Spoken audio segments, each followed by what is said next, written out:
Hi everyone, I'm Eric Pigden, a Senior Application Scientist from Nicoya. Thank you so much for joining me today for a discussion about Nicoya's surface plasmon resonance instruments and how they can help you be successful.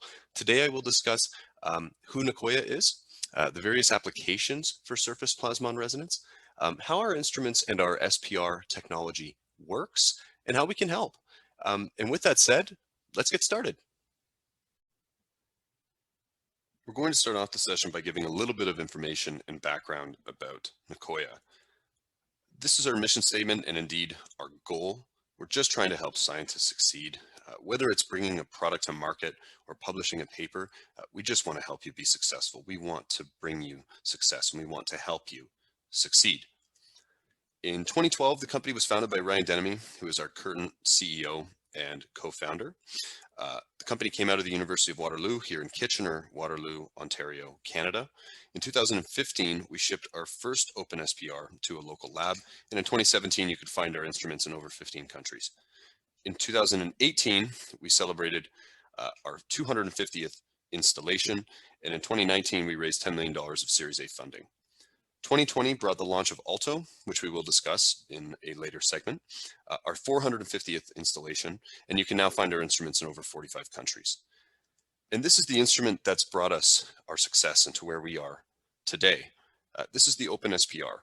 For the first time, researchers have been able to get label-free binding kinetics in their own lab and at their own bench. Previously, this has been very difficult to do, as SPR technology has been largely inaccessible for quite a long time. As I mentioned, we now have over 400 installations around the world and well over 150 peer-reviewed publications. In general, you can walk on the campuses of any one of these institutions or organizations and find at least one installation from Nicoya. Now let's talk a little bit more about what SPR is. Historically, SPR is the gold standard for measuring binding kinetics of biomolecular interactions in a real-time and label-free manner. If I can allude to the diagram on the right-hand side of the screen, this illustrates 4 different interactions that have the same equilibrium dissociation constant, or KD value, of 100 nanomolar. But you can see that we have 4 wildly different pathways leading us to 100 nanomolar, and the sensorgrams look very different. This is because the on and off rates are different from one another. And this illustrates why binding kinetics is important indeed to measure. A lot of binding techniques will give you an equilibrium dissociation constant, but the problem is different interactions can have the same affinity, and that's why measuring binding kinetics is important. A nice benefit of SPR is that you can measure a wide variety of biomolecular interactions, including protein, small molecule, or antibody interactions. And these are some examples of publications in therapeutic areas where our users have employed Nicoya's SPR instruments. When we talk about SPR, there are 3 terms that we should be familiar with. First, we have a sensor, and right now we're looking at a cross-section of an SPR sensor. So first, we have our sensor. On that sensor, you will find a layer of gold, and then on top of that, a layer of appropriate surface chemistries in which you can then immobilize your ligand. Your ligand is your immobilized binding partner in SPR nomenclature. Your ligand could be a protein, an antibody, a peptide, etc. And once your ligand is then mobilized to the sensor surface, you can then flow over your analyte. Your analyte is your mobile binding partner in SPR nomenclature. Again, this could be a peptide, a small molecule, could be an antibody, whatever might be relevant to your work. So in general, we have 3 terms. We have a sensor, then we have our ligand, and then we have our analyte. If we take a closer look at how Nicoya's sensor technology works, again, on the left-hand side, we're looking at a cross-section of a Nicoya sensor. So these yellow circles, or gold circles, these represent gold nanostructures. Looking at the middle diagram, when we shine light through gold, it produces a very distinct absorbance peak at about 550 nanometers. Now looking at the far right diagram, when an interaction between, for example, 2 proteins takes place at the surface of the sensor, there is a change in refractive index of the gold on the surface of the sensor, which ultimately causes a shift in that absorbance peak. And from there, the delta between these two peaks, our detector can then extract equilibrium dissociation constants and on and off rates.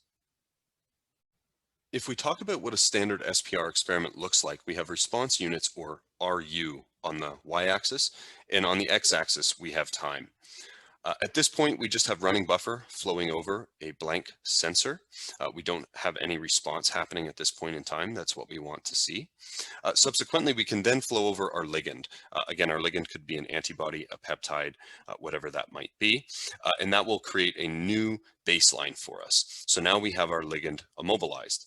Once our ligand is immobilized, we can then flow over our analyte of interest, resulting in these analyte binding curves. So if we zoom in a little bit closer to what's happening during an analyte injection and in an analyte binding curve, again, on the y-axis, we have response, and on the x-axis, we have time. We have running buffer flowing over, so we have no response at this point. Once our analyte starts to interact with our ligand, we can start to take our association phase. Once the analyte starts to dissociate from the ligand, or we can start to measure our off rate, that dissociation phase will come into effect. From there, sometimes, depending on the strength of the interaction, you might want to employ something called a regeneration reagent or perform a regeneration injection. This will simply strip off any loosely bound or unbound analyte from the surface of the sensor so that you can make another analyte injection. Regeneration reagents could be low pH, they could be high pH, they could be high salt, or they could be detergents. It will depend heavily on the biomolecules of interest. But when you're thinking about immobilization, there are a number of different surface chemistries available from Nicoya so that you can accomplish this. Some examples being carboxyl, biotinstriptabidin, or NTA. For example, our NTA sensor is recommended for the use with histidine tags or his tags. Now we will talk a little bit more about Nicoya's specific instruments and some of the notable features, starting with the OpenSPR. As we briefly discussed a little bit earlier, the OpenSPR is a benchtop SPR instrument, which has two channels for real-time reference subtraction. This instrument operates on a semi-automatic injection scheme and has integrated temperature control and 3-buffer switching as its notable features. This is an excellent solution for researchers who have a few biomolecular interactions of interest and that they would like to measure kinetics in their own lab and at their own bench. Now, we also have the OpenSPR XT, which is the same 2-channel OpenSPR instrument that we just discussed, but comes with a modular fluidic handling system, which allows for fully automated injections. The fluidic handler will accept 296 well plates for a total sample capacity of 192 samples. The fluidic handler will also come with integrated temperature control to mitigate any potential for evaporation. This is a great solution for researchers who conduct biomolecular interaction analysis on a more weekly basis. And as I briefly mentioned earlier, we launched the Alto instrument in 2020. Alto is a 16-channel high-throughput digital SPR instrument that uses digital microfluidics, or DMF, which allows us to move very small volumes of sample around an electrical grid when we apply voltage. DMF allows us to eliminate the need for cleaning or potential for clogging. We don't have to use large sample volumes, or you're not restricted in the level of desired throughput. Only 2 microliters of sample is required for a full SPR kinetic assay, and Alto is really just an excellent solution for researchers who require high throughput biomolecular interaction analysis. And I hope the session was valuable and provided adequate insight for how Nicoya's instrumentation can help you succeed in your research. For more information, please visit our website, where you can find a list of our partners around the world so you can get in touch with your local contacts. Thank you so much for joining me, and I hope you have a nice day.